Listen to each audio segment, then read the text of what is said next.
Next on Worcester News Tonight, reaction pouring in tonight after President Trump's comments about banning transgender people from serving in the military.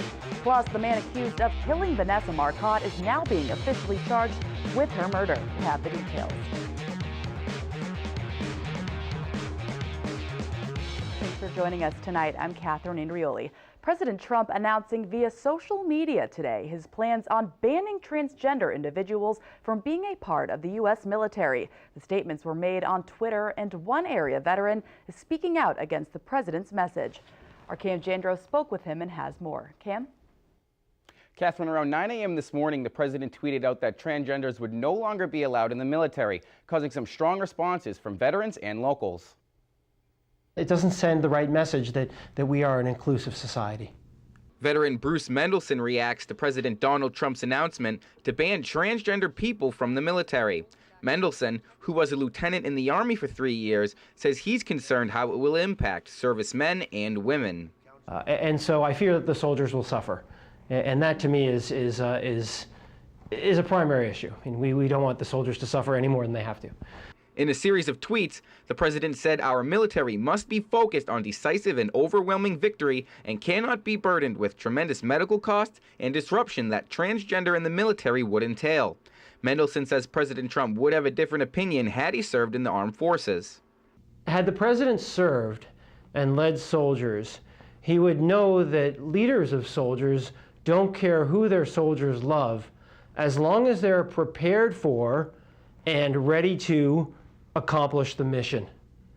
The announcement comes just months after former President Barack Obama removed the same ban.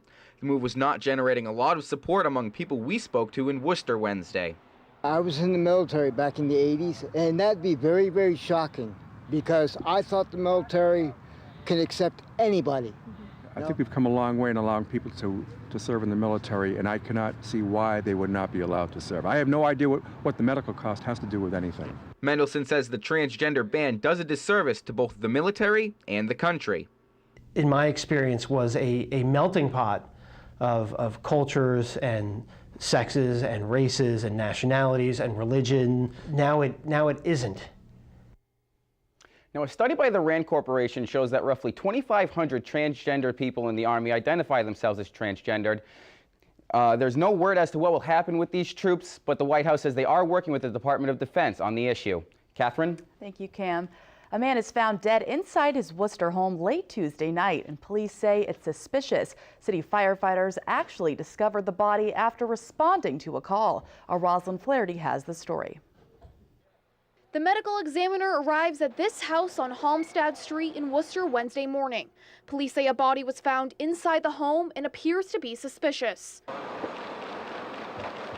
Firefighters responded here Tuesday night for a fire. Police say the 54-year-old male was found face down in the living room. He had a wound on his head, and his lower half of his body was badly burned. Neighbors say the man had his share of troubles, but was quiet and kept to himself. We just getting his life straightened out too. He was out here cutting the bushes the other day. Good guy, minded his own business, willing to help people. Police say the victim lived alone and was known to police. Neighbor Nancy Odosky identifies him as David Carlson. She says his mother just passed away and had talked to his sister earlier in the day. I figured maybe something else would have happened to him, but I didn't think somebody would come in his house and kill him. A sign on his sister's door says, "Please respect our family's privacy at this time." Neighbors say it's a quiet street. It's awful. It really is. It's very shocking, especially in this neighborhood. Rosalind Flaherty, Worcester News Tonight.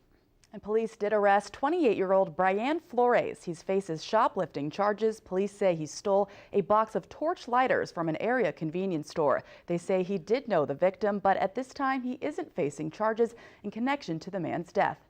Turning now to staying in the city, police are trying to find the person who shot and injured a 14-year-old. Worcester police say the teenager was standing in front of his home near the intersection of Burncoat and Lincoln Streets around 3:30 this morning when someone drove by in a car and opened fire, hitting the teen in the leg. His mother was contacted and he was brought to the hospital. If you have any information about the incident, you are asked to contact police.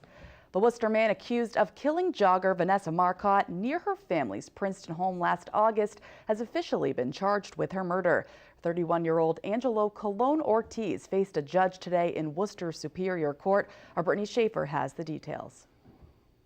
So rather than have a repetition of his physical appearance on TV, that's why we do that. Angelo Colon Ortiz stays behind courtroom doors as he was arraigned for the murder of 27-year-old Vanessa Marcotte. By such assault and beating did kill and murder Vanessa Marcotte. To this indictment, how do you plead, guilty or not guilty?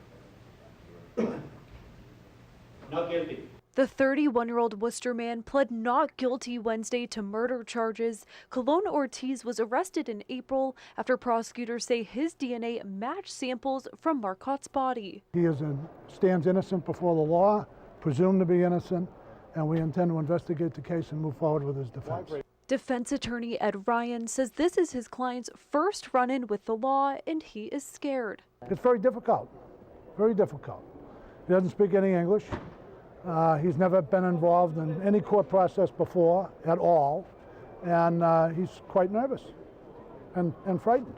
People in Princeton say they are happy an arrest has been made in the Marcotte case and are hopeful justice will be served. I'm glad that he's being brought to justice. I think it's horrible. I feel so bad for the family. Brittany Schaefer, Worcester News Tonight. A merger between the AdCare Educational Institute and the New England Institute of Addiction Studies promises to bring more training to professionals on how to treat addiction. The new program will be called AdCare Educational Institute of New England. In a statement, Executive Director James Gorsk said, in light of the workforce shortages in the addictions workforce, especially with the current opioid epidemic, training and recruiting more staff is critical. AdCare's Educational Institute was established in 1969. It has trained professionals on preventing, treating, and supporting recovery from addictive diseases for 48 years. A driver is arrested Tuesday evening after police say he crashed into a wooden pole on West Boylston Street. Witnesses told Worcester police the car hit a curb and drove onto a yard before crashing into a pole. Both the vehicle and the pole were heavily damaged. Police say the driver, 24-year-old Joseph Stockmall of Holden, appeared to be under the influence of drugs. He's facing many charges, including operating to endanger while under the influence of drugs and speeding. A local farm is offering a unique form of exercise they say has become extremely popular. Goat yoga is one of the latest trends you may have heard about. The Heifer Farm in Rutland is now offering classes focusing on yoga techniques accompanied by baby goats. Farmhand Anna Perm says they began the program back in March and it's been a huge hit ever since. She says baby goats enjoy it just as much as the yogis do. People want to get involved, maybe more connected with nature. They want to be more connected with animals that they might not normally get to interact with, but also doing something that's more familiar to them, which is yoga. So they seek humans. They have positive affiliations with humans, so that's what they're really looking for. So that's why they love to do the class.